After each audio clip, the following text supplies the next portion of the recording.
Chapter 5. Marriage. The duty of it.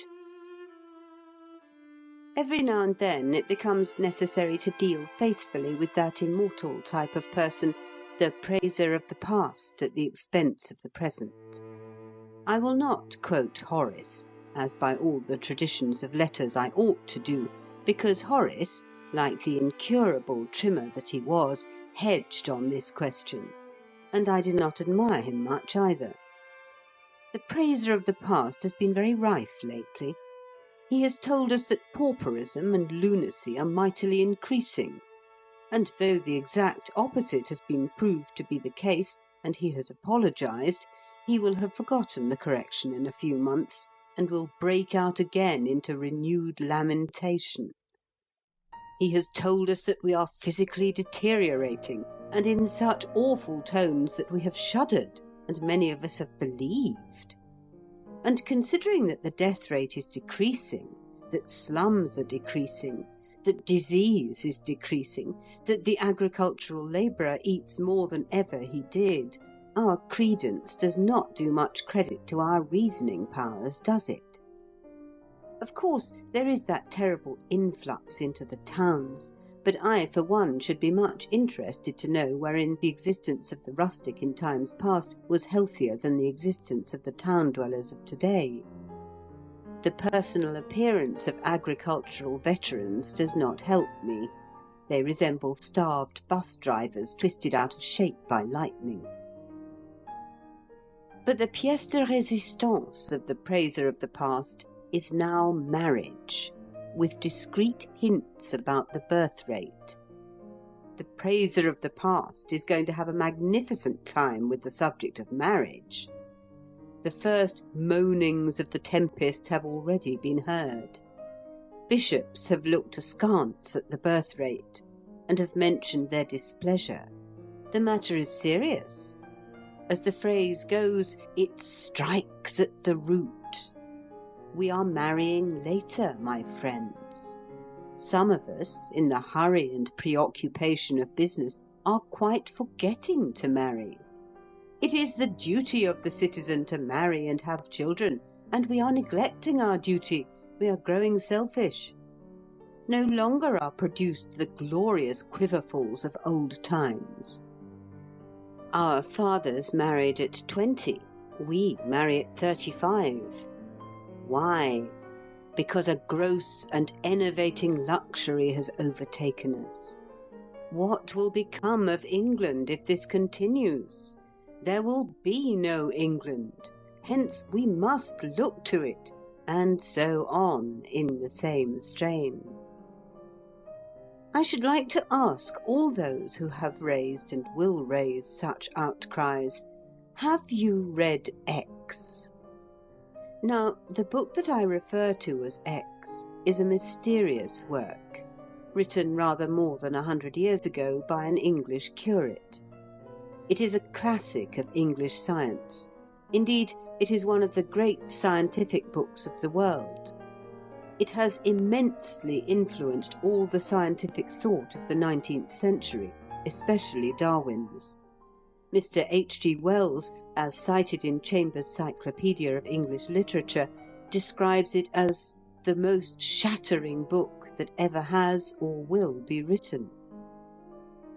If I may make a personal reference, I would say that it affected me more deeply than any other scientific book that I have read. Although it is perfectly easy to understand and free from the slightest technicality, it is the most misunderstood book in English literature, simply because it is not read. The current notion about it is utterly false. It might be a powerful instrument of education, general and sociological, but publishers will not reprint it. At least they do not. And yet it is 40 times more interesting and 400 times more educational than Gilbert White's remarks on the birds of Selborne. I will leave you to guess what X is, but I do not offer a prize for the solution of a problem which a vast number of my readers will certainly solve at once. If those who are worrying themselves about the change in our system of marriage would read X, they would probably cease from worrying, for they would perceive that they had been putting the cart before the horse, that they had elevated to the dignity of fundamental principles certain average rules of conduct which had sprung solely from certain average instincts in certain average conditions, and that they were now frightened because, the conditions having changed, the rules of conduct had changed with them. One of the truths that X makes clear is that conduct conforms to conditions and not conditions to conduct. The payment of taxes is a duty which the citizen owes to the state. Marriage, with the begetting of children, is not a duty which the citizen owes to the state. Marriage, with its consequences, is a matter of personal inclination and convenience. It never has been anything else, and it never will be anything else. How could it be otherwise?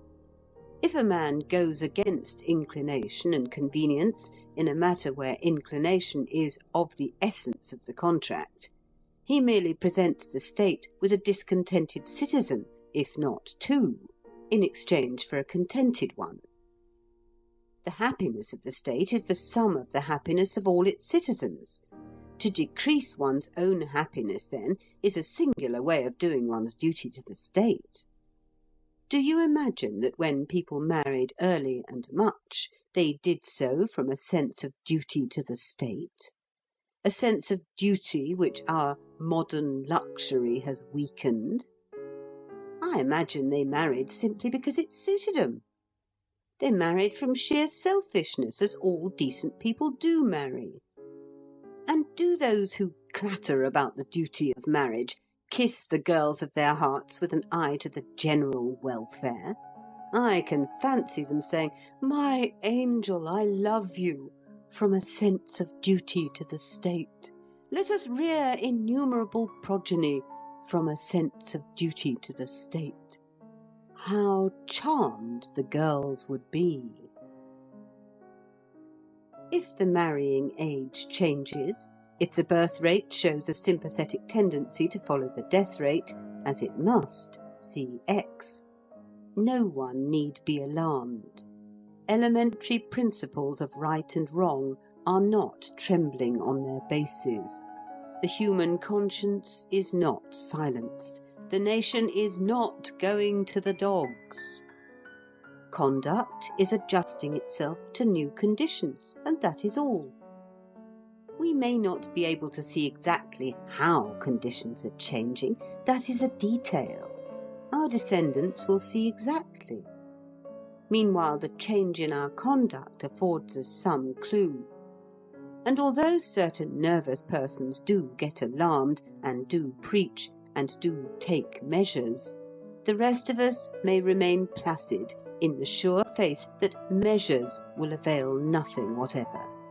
If there are two things set high above legislation, movements, crusades, and preaching, one is the marrying age, and the other is the birth rate. For there the supreme instinct comes along and stamps ruthlessly on all insincere reasonings and sham altruisms, stamps on everything, in fact, and blandly remarks, "I shall suit my own convenience, and no one but nature herself, with a big, big N, shall talk to me. Don't pester me with right and wrong. I am right and wrong." Having thus attempted to clear the ground a little of fudge, I propose next to offer a few simple remarks on marriage. The adventure of it. Having endeavoured to show that men do not and should not marry from a sense of duty to the state or to mankind, but simply and solely from an egoistic inclination to marry, I now proceed to the individual case of the man who is in a position to marry, and whose affections are not employed. Of course, if he has fallen in love, unless he happens to be a person of extremely powerful will, He will not weigh the pros and cons of marriage. He will merely marry, and 40,000 cons will not prevent him. And he will be absolutely right and justified, just as the straw, as it rushes down the current, is absolutely right and justified. But the privilege of falling in love is not given to everybody, and the inestimable privilege of falling deeply in love is given to few. However, the man whom circumstances permit to marry, but who is not in love, or is only slightly amorous, will still think of marriage. How will he think of it? I will tell you. In the first place, if he has reached the age of 30 unscathed by Aphrodite, he will reflect that that peculiar feeling of romantic expectation with which he gets up every morning would cease to exist after marriage, and it is a highly agreeable feeling. In its stead, in moments of depression, he would have the feeling of having done something irremediable, of having definitely closed an avenue for the outlet of his individuality. Kindly remember that I am not describing what this human man ought to think. I am describing what he does think. In the second place, he will reflect that after marriage he could no longer expect the charming welcomes which bachelors so often receive from women. He would be done with as a possibility, and he does not relish the prospect of being done with as a possibility. Such considerations, all connected more or less with the loss of freedom, oh, mysterious and thrilling word, will affect his theoretical attitude. And be it known that even the freedom to be lonely and melancholy is still freedom. Other ideas will suggest themselves. One morning, while brushing his hair, he will see a grey hair, and however young he may be, the anticipation of old age will come to him. A solitary old age. A senility dependent for its social and domestic requirements on condescending nephews and nieces, or even more distant relations. Awful, unthinkable. And his first movement, especially if he has read that terrible novel, Fort comme la mort, of de Maupassant, is to rush out into the street and propose to the first girl he encounters, in order to avoid this dreadful nightmare of a solitary old age. But before he has got as far as the doorstep, he reflects further. Suppose he marries, and after 20 years his wife dies, and leaves him a widower. He will still have a solitary old age, and a vastly more tragical one than if he had remained single. Marriage is not, therefore, a sure remedy for a solitary old age. It may intensify the evil. Children? But suppose he doesn't have any children? Suppose, there being children, they die? What anguish! Suppose merely that they are seriously ill and recover? What an aging experience! Suppose they prove a disappointment? What endless regret! Suppose they turn out badly? Children do. What shame! Suppose he finally becomes dependent upon the grudging kindness of an ungrateful child? What a supreme humiliation! All these things are occurring constantly everywhere. Suppose his wife, having loved him, ceased to love him, or suppose he ceased to love his wife. Ces choses ne se commandent pas. These things do not command themselves. Personally, I should estimate that in not 1% even of romantic marriages are the husband and wife capable of passion for each other after 3 years. So brief is the violence of love. In perhaps 33%, passion settles down into a tranquil affection, which is ideal. In 50% it sinks into sheer indifference, and one becomes used to one's wife or one's husband as to one's other habits. And in the remaining 16% it develops into dislike or detestation. Do you think my percentages are wrong, you who have been married a long time and know what the world is? Well, you may modify them a little. You won't want to modify them much. The risk of finding oneself ultimately among the 16% can be avoided by the simple expedient of not marrying. And by the same expedient the other risks can be avoided, together with yet others that I have not mentioned. It is entirely obvious, then, in fact I beg pardon for mentioning it, that the attitude towards marriage of the heart-free bachelor must be at best a highly cautious attitude. He knows he is already in the frying pan, none knows better, but considering the propinquity of the fire, he doubts whether he had not better stay where he is. His life will be calmer, more like that of a hibernating snake.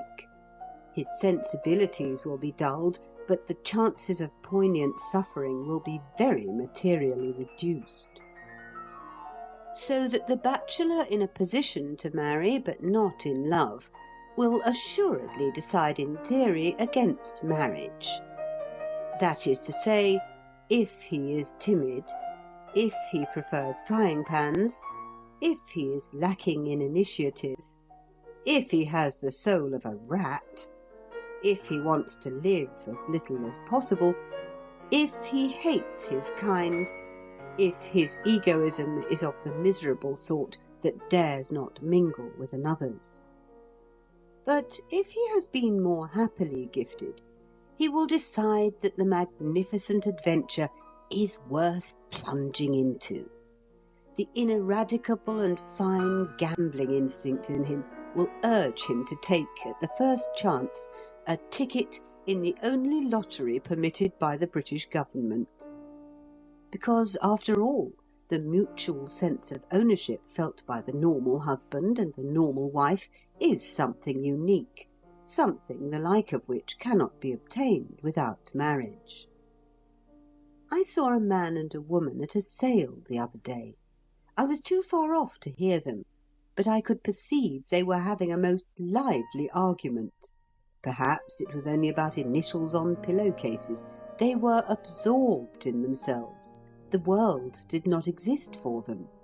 And I thought, what miraculous, exquisite force is it that brings together that strange, sombre, laconic organism in a silk hat and a loose black overcoat, and that strange, bright, vivacious, querulous, irrational organism in brilliant fur and feathers.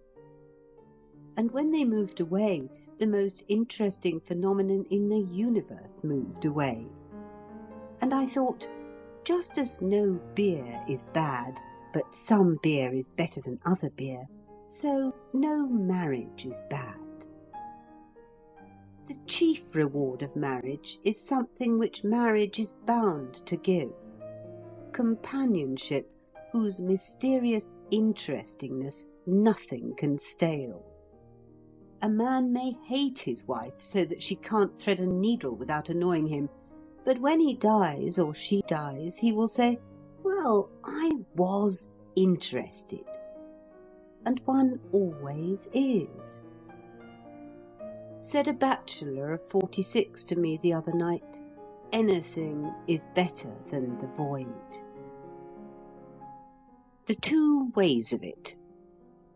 Sabine and other summary methods of marrying being now abandoned by all nice people, there remain two broad general ways. The first is the English way.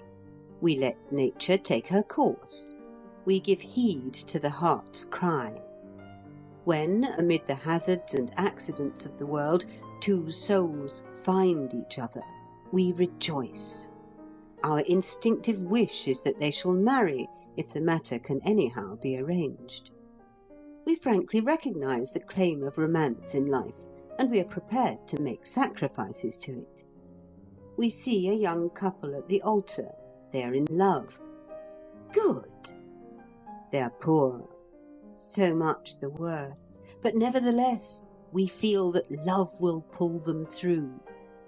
The revolting French system of bargain and barter is the one thing that we can neither comprehend nor pardon in the customs of our great neighbours. We endeavour to be polite about that system. We simply cannot. It shocks our finest, tenderest feelings. It is so obviously contrary to nature.